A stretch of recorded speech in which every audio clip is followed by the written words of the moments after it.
व्याकरणातील काळ हा घटक पाहणार आहोत। इथं मी 3 वाक्य दिलेले आहेत, ते तुम्ही वाचायचे। समर्थ वाच। राणी अभ्यास करते। राणी अभ्यास करते। या वाक्यात क्रियापद कोणतं आहे? करते। करते। हां, विश्व वाच। राणीने अभ्यास केला। केला। यातील क्रियापद कोणतं आहे? केला। केला। हां, आरती। राणी अभ्यास करी। कोणतं क्रियापद आहे? करी। तर या वाक्यामधील क्रियापदाखाली मी रेषा ओढलेल्या आहेत, त्या क्रियापदावर तुम्ही लक्ष द्यायचे। करते, केला आणि करी।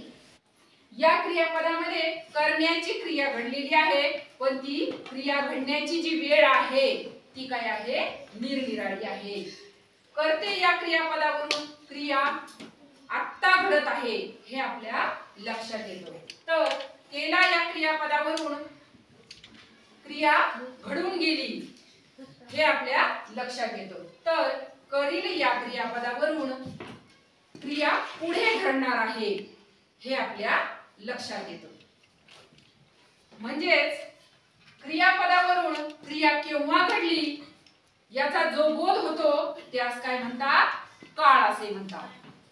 आपल्या मराठी भाषेमध्ये काळाचे 3 प्रकार आहेत। एक वर्तमान काळ, भूतकाळ आणि भविष्यकाळ। क्रिया चालू आहे हे ज्या क्रियापदावरून कळतं आपल्याला ते क्रियापद वर्तमान काळी असतं। क्रिया घडून गेली आहे हे ज्या क्रियापदावरून आपल्याला लक्षात येतं ते क्रियापद भूतकाळी असतं, आणि क्रिया पुढे घडणार आहे हे ज्या क्रियापदावरून आपल्या लक्षात येतं ते क्रियापद भविष्यकाळी असतं। म्हणून राणी अभ्यास करते या वाक्याचा काळ कोणता आहे? करते या क्रियापदावरून आपल्याला क्रिया सध्या घडत आहे हे लक्षात येतं, म्हणून करते हे क्रियापद काय आहे? वर्तमान काळी आहे। म्हणून या वाक्याचा काळ कोणता आहे? वर्तमान काळ।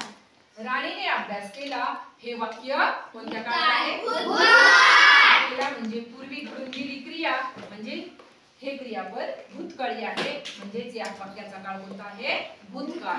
तर राणी अभ्यास करेल या वाक्याचा काळ कोणता आहे? भविष्यकाळ।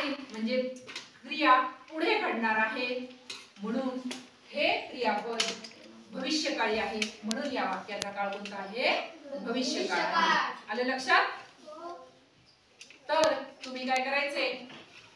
तिन्ही काळामधील वाक्य लिहून आणायचे आणि त्याच्या पुढे त्याचा काळ लिहायचा। आलं लक्षात?